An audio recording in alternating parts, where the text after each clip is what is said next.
किसान भाइयों, ज़्यादातर किसान फूल झड़ने की समस्या से बहुत ही ज़्यादा परेशान रहता है। चाहे वह जो भी फसल ले रहे हों, उसमें फूल झड़ने की जो समस्या है उनको बहुत ही ज़्यादा परेशान करती है। जैसे कि आप हमारे पीछे देख सकते हैं, सेम लगा हुआ है। सेम की खेती में आप देखे होंगे कि उसमें फूल जो है, जब आप नीचे देखते हैं तो उसमें बहुत ही ज़्यादा फूल झड़ने की समस्या आपको देखने को मिलती है। उसी प्रकार से लगभग सभी फसलों में फूल झड़ने की समस्या आपको देखने को मिलती है किसान भाइयों। तो आप इससे बहुत ही ज़्यादा क्या हो जाते हैं कि आप बहुत ज़्यादा इससे घबरा जाते हैं, लेकिन इसमें घबराने वाली जैसी कोई बात नहीं है किसान भाइयों। तो आज की इस वीडियो में किसान भाइयों, कौन कौन से कारण हैं जिसके वजह से फूल झड़ने की समस्या आती है और किस तरीके से हम नियंत्रण रख सकते हैं और किस तरीके से हम देखभाल करें जिससे इस तरीके का समस्या हमको देखने को न मिले, उसके बारे में किसान भाइयों आज की इस वीडियो में पूरा डिटेल करने वाले हैं किसान भाइयों। अगर आप यह वीडियो को अंत तक देखते हैं तो आपको किसी भी फसल में इस तरीके का समस्या आती है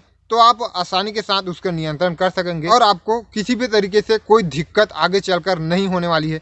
तो उसके लिए किसान भाइयों वीडियो को कंप्लीट देखिएगा। तो नमस्कार किसान भाइयों, मेरा नाम है पीताम्बर और आपका अपना युवा किसान यूट्यूब चैनल में बहुत बहुत स्वागत है।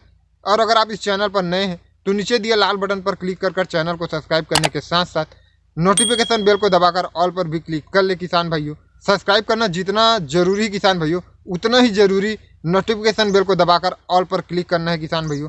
तभी नई वीडियो का नोटिफिकेशन आप तक पहुंच पाएगा किसान भाइयों। तो चलिए किसान भाइयों, वीडियो में आगे बढ़ते हैं। तो सबसे पहले आप समझ ले किसान भाइयों कि जो फूल आते हैं, जो भी फसल हो, वह दो टाइप का फूल आता है, एक नर फूल और एक मादा फूल। तो जितना भी नर फूल है वह पूर्ण रूप से झड़ जाता है किसान भाइयों, उसका कोई फिक्स नहीं होता। कुछ परसेंट फ्रूट से लग भी जाता है, लेकिन ज़्यादातर जो नर फूल है वह पूर्ण रूप से झड़ जाता है किसान भाइयों। कम से कम 30 से 40% हर फसल का जो फूल आता है वह नर फूल होता है, जो कि झड़ जाता है किसान भाइयों। वह एक प्राकृतिक है किसान भाइयों, उसको तो झड़ना ही है, उसमें आप चिंता करने वाली कोई बात नहीं है। अगर उससे ज़्यादा आपको झड़ने की समस्या दिख रही है, नर फूल के साथ साथ मादा फूल भी अगर झड़ जा रहा है, उसके बाद वही स्टेज पर अगर आपको लगता है कि फूल बहुत ही ज़्यादा झड़ रहा है, 30 से 40% से ज़्यादा झड़ रहा है, तो वैसे में समस्या का विषय है किसान भैया। उसके बाद आपको कुछ चीज़ों का ध्यान देना चाहिए, जैसे कि फंगस लगा हो, या तो उसमें फंगस लगा हो या फिर कीटों का आक्रमण हो सकता है किसान भाइयों। तो आपको फसल पर लगातार निगरानी रखना पड़ता है किसान भाइयों कि आपके फसल में फंगस तो नहीं है। या फिर एक बात और बहुत ही कॉमन बात है किसान भाइयों कि जब आपके फसल में फ्लावरिंग और फ्रूट से स्टेज पर आते हैं, तो वैसे स्टेज पर ज़्यादातर कीट का आक्रमण होता है किसान भाइयों। तो वहाँ पर भी आपको ध्यान देना है कि आपके फसल में कहीं कीट तो नहीं लगा है।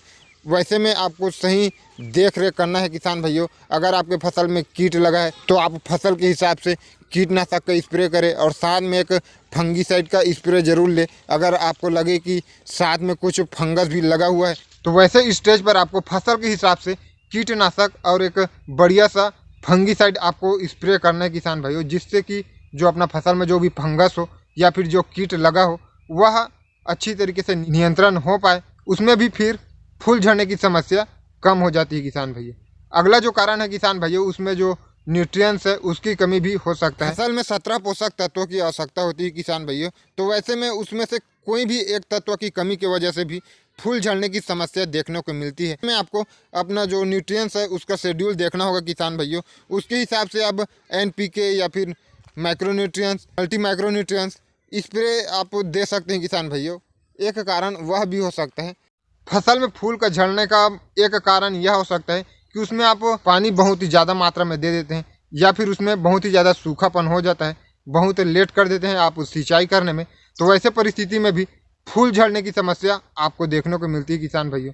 आपको समय पर सिंचाई करना चाहिए, ज़्यादा मात्रा भी नहीं करनी है और कम मात्रा भी नहीं करना है। तो आपको समय समय पर अगर आप सिंचाई करते हैं तो फूल झड़ने की समस्या भी आपको नहीं मिलने वाली। उसके बाद भी किसान भाइयों, अगर आपको फूल झड़ने की समस्या बहुत ही हो रही है तो आप प्लानोफिक्स का स्प्रे कर सकते हैं किसान भाइयों। प्लानोफिक्स बायर कंपनी का आता है, जो कि उसका रिजल्ट बहुत ही बेहतरीन है, उसका आप स्प्रे कर सकते हैं। उसका स्प्रे करने से आपको दो बहुत ही बड़े फायदे हैं किसान भाइयों। एक तो आपका फूल झड़ने का जो समस्या है वह 100% रुक जाएगा किसान भाइयों, और दूसरा कि जब आपका फूल झड़ना बंद हो जाएगा तो उसमें फ्रूट सभी लगने की जो संभावना है वह बहुत ही ज़्यादा बढ़ जाती है किसान भाइयों। तो उससे आपका फूल झड़ना कम होने के साथ साथ आपको फ्रूट सेटिंग में भी बहुत ही ज़्यादा काम आने वाला है किसान भाइयों, अगर आप प्लानोफिक्स का स्प्रे करते हैं तो।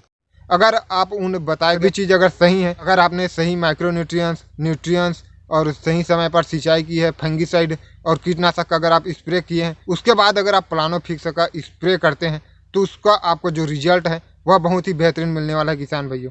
उसके बाद आपको फूल झड़ने की जो समस्या है वह बिल्कुल भी नहीं आने वाली किसान भाइयों। तो बस किसान भाइयों, अगर आपका किसी भी तरीके का कोई सुझाव हो तो कमेंट सेक्शन में कमेंट कर सकते हैं, और वीडियो अच्छा लगे तो एक लाइक कर दे, और ज़्यादा से ज़्यादा किसान भाइयों तक फेसबुक व्हाट्सएप पर शेयर करें। और इसी तरीके का खेती किसानी के बारे में नई नई और सही जानकारी आगे भी जानने के लिए नीचे दिए लाल बटन पर क्लिक कर चैनल को सब्सक्राइब करने के साथ साथ नोटिफिकेशन बेल को दबाकर ऑल पर भी क्लिक कर ले, ताकि आगे आने वाली जानकारी आप तक पहुँच सके। तो बस किसान भाइयों, मिलते हैं अगले वीडियो में इसी तरीके का एक और नई जानकारी के साथ। तब तक के लिए जय जवान जय किसान।